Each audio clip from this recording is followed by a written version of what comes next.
নমস্কার বন্ধুরা, শুভ সকাল। P2G ব্লগ চ্যানেলে সবাইকে জানাই স্বাগতম। যে যেখান থেকে ভিডিওটি দেখছেন সবাইকে ভালোবাসা আর ধন্যবাদ জানিয়ে ভিডিওটি শুরু করছি। আজকের ভিডিওটা শুরু করতে একটু লেট হয়ে গেল। সকালবেলা উঠে সকালের সমস্ত কাজবাজ সেরে পুজো করে স্নান করে একদম ব্রেকফাস্ট খাওয়া থেকেই শুরু করছি। ব্রেকফাস্টে রান্না করেছিলাম আজকে একটু এই যে চিড়ের পোহা, ডিম সিদ্ধ, দুধ আর একটু প্রত্যেক দিনের ড্রাই ফ্রুটস যা ভেজাই সেরকম। তারপরে একদম খাওয়া দাওয়া কমপ্লিট করে দুপুরে রান্নাবান্নায় চলে এলাম। আজকে রান্নাবান্না তো একদম সিম্পল ছিল, কারণ ওর আজকে অফিসে খাওয়া দাওয়ার অ্যারেঞ্জমেন্ট ছিল, ওই জন্য সে সেখানে খাবে। আমি একা ঘরে খাবো বলে এরকম একদম সাধারণভাবে, যেটা না করলেই নয়, ওইভাবে রান্নাবান্না করে খেয়ে নিয়েছি। যেমন একটু বেগুন ভেজেছিলাম, একটু মাছ ভেজেছিলাম আর জল ঢালা ভাত করে খেয়েছি। তার সঙ্গে আরও কিছু সবজি পোড়া ছিল। তারপর সন্ধ্যাবেলা ওকে একটু আম খেতে দিলাম। সে তো এখন অবাক হয়ে গেছে, বলছে এই অসময়ে কোথায় আম পেলে? আমটার গন্ধও তো খুব সুন্দর আর খেতেও খুব মিষ্টি ছিল। এটা ও তো বাজার থেকে আনিনি, আমি এক জায়গা থেকে পেয়েছি, ওইখান থেকে নিয়ে এসেছি। কারণ এখানে একটা গাছ রয়েছে, ওটা 12 মাস ধরে আম ধরে, আর ওই গাছটায় দেখতে পেয়েছিলাম একটা আম পেকেছে, ওটা নিয়ে এসে রেখে দিয়েছিলাম, ওকে এখন দিলাম। তারপরে একটু গ্রিন টি বানালাম, আর আমার জন্য তো আদা দিয়ে দুধ দিয়ে কড়া করে 1 কাপ চা।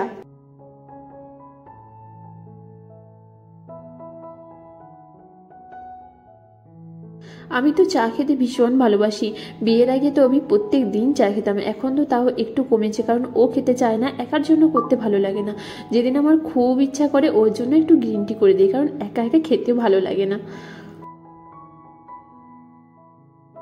সন্ধ্যাবেলা চা জল খাওয়ার একটু কমপ্লিট করে নিয়ে বাজারে গেছিলো, বাজার থেকে আবার ফুচকা নিয়ে এসছে।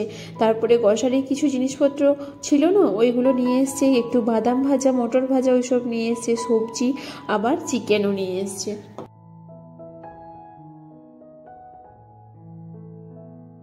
খাওয়া দাওয়া করা হয়েছিল, ওই বাসনগুলো যে পড়ে রয়েছে ওইগুলোকে এখন মেজে ধুয়ে রেখে দেবো।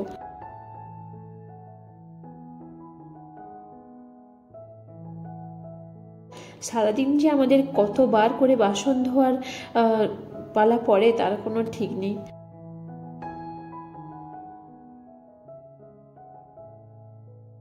চিকেন আনলেই না ওর একটা পকোড়া খাওয়ার খুব ইচ্ছা থাকে, কিন্তু ও আমাকে আজকে একবার বলেছিল, তবে এখন তো অনেক রাত হয়ে গেল, চিকেনটাকে একটু ম্যারিনেশন না করে রাখলে পকোড়াটা করলে কেমন হবে সেটা তো আমি কখনো করিনি, ওই জন্য আর পকোড়া করলাম না। ভাবলাম আজকে একটু ভাত করে দিচ্ছি আর চিকেনের ঝোল করে দিচ্ছি, সেটা দিয়েই খেয়ে নাও। বলছে না, চিকেনের ঝোল করবে না, চিকেনের কষা কষা করো, সেটাই খেতে ভালো লাগে, ওই জন্য ওটাই করব। আমরা কিন্তু প্রত্যেক মেয়েরাই প্রথমে জিজ্ঞেস করি আজকে কি রান্না করব, কিন্তু রান্নাটা করি ঠিক নিজের মন মতোই। এটা নিশ্চয়ই সবার সঙ্গেই হয়ে এসছে। আমি চিকেন কষা করব বলে একটু পেঁয়াজ কেটে নিলাম। আদা রসুনটা না আমি একসঙ্গে গ্রাইন্ডারে বেটে রেখে দিই ফ্রিজের মধ্যে একটা কৌটোতে করে, তারপরে কয়েকদিন ধরে আমার চলতে থাকে। আর চিকেন কষা করব, একটু আলুও দেব। আপনারা আলু খেতে ভালোবাসেন তো? চিকেন কষাতে আলু খেতে তো আমার কিংবা আমার হাজব্যান্ডের খুবই ভালো লাগে। এই যে ঝটাপট করে সব কিছু রান্না বান্না কমপ্লিট করে পুরো গুছিয়ে দিয়েছি, আর দেখতে পাচ্ছেন রান্নাঘরের অবস্থা কতটা খারাপ হয়ে গেল। এই রান্না বান্না করলে চিকেন সব কিছু তেল এদিক ওদিক ছড়ায়, তো পুরো রান্নাঘরটাকে আগে আমাকে পরিষ্কার করতে হবে, তারপরে অন্য কিছু। আজকে একটু তাড়াতাড়ি রান্না করে ফেললাম, রাত্রে যেহেতু চিকেন হবে বলে ভাবলাম কেন ফেলে রাখবো, একটু রান্নাটা করে নিই, তারপরে বাকি কাজ করব। রান্না করে রান্নাঘরটাকে গুছিয়ে নিয়ে তারপরে যাব ড্রয়িং করতে। এই যে গ্যাস, তারপরে গ্যাসের নিচের অংশ, তার দেওয়ালের অংশ, সব কিছুই আমাকে পরিষ্কার ডেলি করতে হয়, না হলে এখানে তেল জমতে জমতে খুবই খারাপ অবস্থা হয়ে যাবে। আর এগুলো যদি প্রত্যেকদিন পরিষ্কার না করা হয় তাহলে এতটাই নোংরা বসবে যে পরের দিন ভালোভাবে পরিষ্কারভাবে কাজ করতে ইচ্ছা করবে না।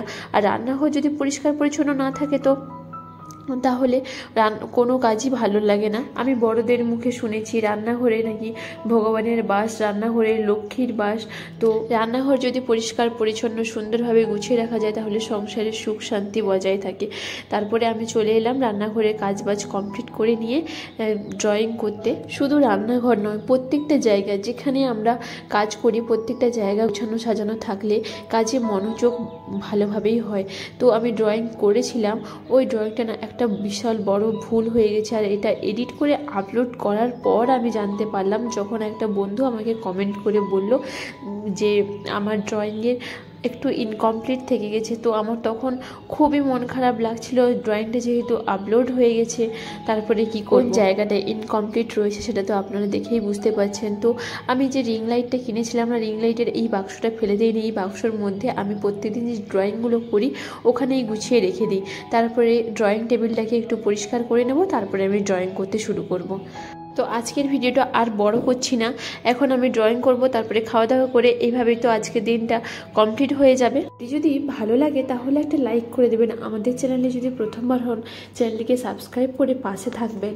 আপনাদের এই লাইক আমাদেরকে আরও ভালো করে ব্লগ বানাতে সাহায্য করবে।